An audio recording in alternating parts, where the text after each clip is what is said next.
as we hear the first word.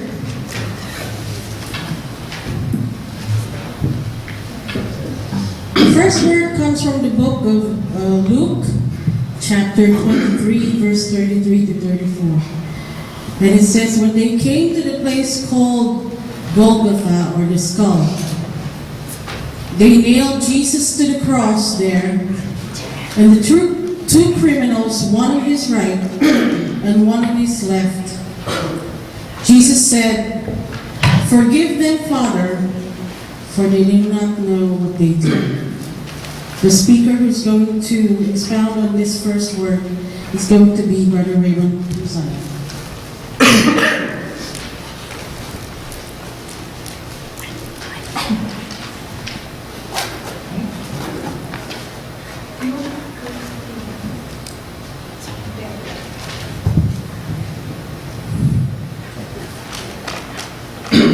Luke chapter 23 verse 34. Since tayo lang sa pwedeng Tagalog, gawin na natin para ma-understand yung Luke chapter 23 verse 34. Father, forgive them, for they do not know what they are doing. Okay.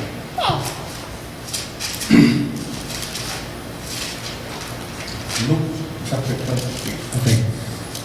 Siguro, kasi kumbaga yung mindset ko may time constraint, so pupunta agad ako sa main point, and that is that the whole world needs God's forgiveness. The whole world needs God's forgiveness. Itong verse na to, the first word while Jesus was on the cross, this was right at the moment na okay. So the whole world needs God's forgiveness. May mga iba-ibang explanation habang nagre-research ako tungkol dito kung why did Jesus say these words at that moment.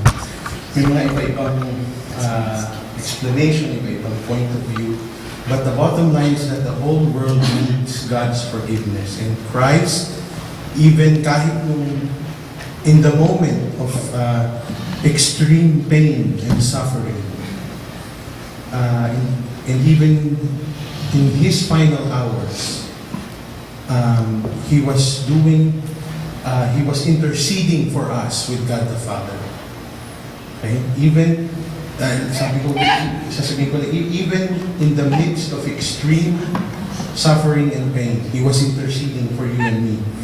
May mga iba-ibang explanation na sabi, Jesus Christ said these words dahil daw, kung nabasa nyo na yung Psalm chapter 22, it is David's psalm, pero yung mga words niya, it points to a suffering Messiah or a suffering King.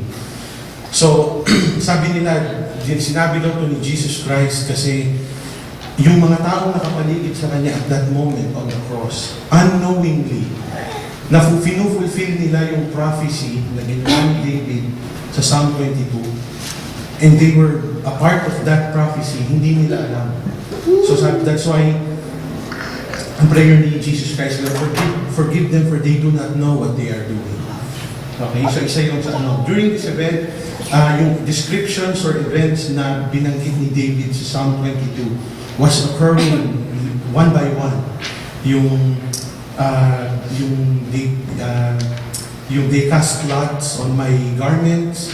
Ano pa ba yung binanggit niya ron na I was surrounded by criminals, I think, yung part ng Psalms 22. But basahin nyo na lang kung meron kayong time. Okay, so, the iba naman, sabi, some say that Jesus was praying for the Jews who took responsibility for the cross.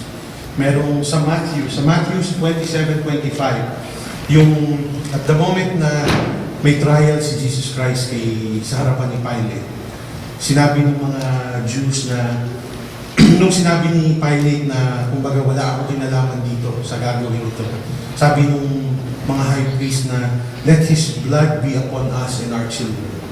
Okay? So sabi that he was praying for them. But the bottom line is, kung babasahin niyo yung sinabi ni Jesus Christ today, Father, forgive them for they do not know what they are doing. Ang first main point ko for tonight is that ignorance is not an excuse with God. Ignorance cannot be an excuse with God. Narinig din na ba yung may nabasa akong kasabihan yung ignorant people are ignorant about their ignorance. Okay, yung taong mangmang ay mangmang sa kanyang kamangmangan. O ang taong walang alam ay walang alam na wala siyang alam. Okay, hindi niya alam na wala siyang alam. So the whole world is ignorant about its need for God and His forgiveness. Mankind, ang tao is such in a helpless and hopeless condition na that we do not even know that we are in